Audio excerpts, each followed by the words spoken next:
Welcome to TechLipper channel. In today's video, I'll show you how to use WinRar to compress and extract files on Windows 11 laptop or desktop computer. Now, in order to use WinRar, we first need to install WinRar. So open up your favorite browser and on Google type download WinRar.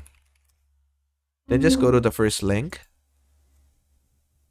From here, click download WinRar. You need to download the WinRar for your 64-bit version Windows or 32-bit version Windows, whichever is for you.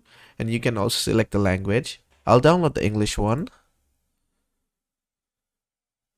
After that, it will show you the installation process.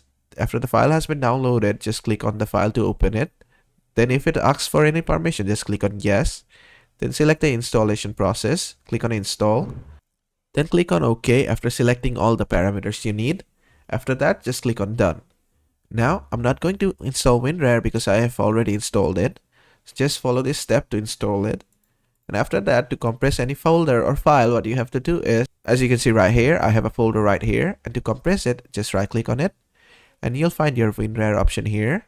Just go to WinRar and it will give you an option to put it to a RAR file. Just click on this. And there you go. The file has been compressed. Okay, now if I delete the previous file, and now to extract this file, what we have to do is just right click on this and click on WinRar and then click on extract here. And there you go, the file has been extracted. And basically that is how to use WinRar to compress and extract files on your Windows 11 laptop or desktop computer. I hope this video was helpful. If it was, please give it a thumbs up and don't forget to subscribe.